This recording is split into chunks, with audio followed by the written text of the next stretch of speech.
to the newest episode of On the 20. It's been about a month since I've done an episode of On the 20. Feels really good to be back here in front of the camera doing a stationary episode instead of doing stuff, running around trying to get certain stuff for games. Today we're covering the 2019 football schedule release of the Liberty Flames football team. I'm super excited about it. We have great away games, we have great home games. I'm going to go over some stuff quick and mention some stuff at the end. So the very first team that we play away will be Louisiana Lafayette. We also play New Mexico State, Rutgers, UMass, BYU, and UVA. The big games that I'm looking at for as far as away is UVA and BYU. UVA, I say because it's only an hour and 17 minutes down the road in Charlottesville. It's a great rivalry. I think that we can start up, and we're not that far away. So many Liberty fans can travel to Charlottesville and play in the horseshoe, as they call it. And it'd be just a great game to go to see two teams from Virginia battle it out. The BYU game, I also say, is interesting too because way back when Jerry Falwell Sr. was still alive, he mentioned that he wanted Liberty University athletics, but also specifically football, to be like BYU is to Mormons and Notre Dame is to Catholics. So going to BYU and beating BYU, I think would honor his memory and capture part of his dream. The only thing we would have to do after that is to play Notre Dame and beat Notre Dame. So that's something that's interesting.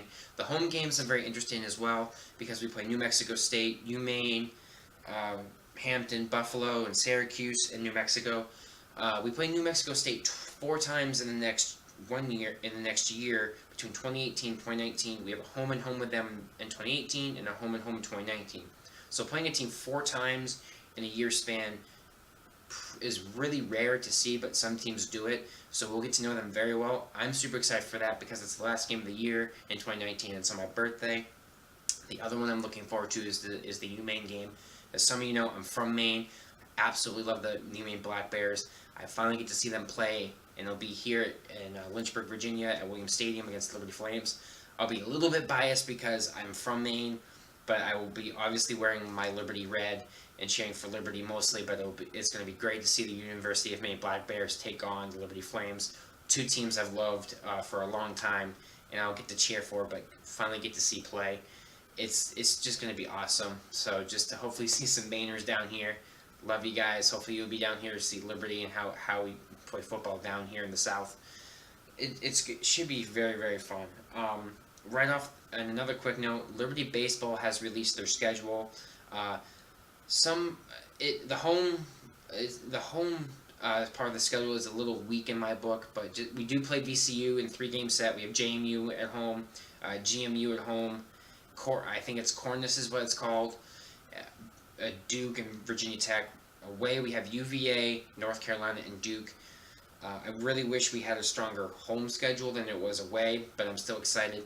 The other thing is I really wish we would play Old Dominion University again. That's one of the best games that I love to watch for Liberty, Old Dominion play, but I'm not going to argue. Go Flames. I'm looking forward to the baseball season. Another thing is, too, I want to mention really quick, congratulations to Presbyterian on beating St. Francis today, 26-14. I know a lot of people, especially in Flames Nation, are upset that St. Francis lost to Presbyterian because I guess they thought Liberty was the better team.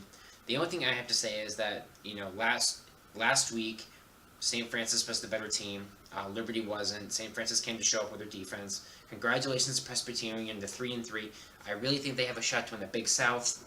Just how Gardner-Webb is 0-4 currently at this time. CSU's not doing well. Monmouth is up and down. Kennesaw State almost lost to a Division III team, only winning by 2 points, a 38-36 victory. So it's very open. I think the division is very open, and especially doesn't matter to us because we can't win the conference. So I think Presbyterian can do well. They have been up and down the last few years. They had a winning season for the first time as a Division I program in 2014 when they went 6-5. So there's a good chance for them to go and do something big. Beating St. Francis after beating us is big for them. I think that I congratulate them. I have no ill will towards Presbyterian. I really thought the last few years Presbyterian was going to do something. So congratulations, guys. On beating St. Francis. You're 3-3. Keep up the good work. I really think you guys are doing great for your program. Everyone else that's mad, it is what it is. Many teams go, winning streaks and losing streaks. It's what we do. Thanks, guys. I'm super excited for next week. Stay tuned for that. It's homecoming for Liberty University. So Kennesaw State's our homecoming game. It's going to be a whole bunch of things you guys haven't seen. We're going to be doing the hayride. My wife and my son will be with me. I'm going to record as much as I can, but spend some time with my wife and son as well. So what you'll see is you'll see the hayride, the carnival, probably the luncheon. Um, you'll see the theme. Last year's theme was gaming. It was awesome. Don't know what this year's theme is. We'll have to look at that up later. So it should be fun. We got our tickets. We'll be there early. So from 10 a.m. on, you might see me. Thanks, guys. So before I go, please like, subscribe, comment if you have any ideas for what you want me to do. Thank you so much for watching this video. It feels so good to be back in front of the camera. This is Liberty Band 20, and every day is game day.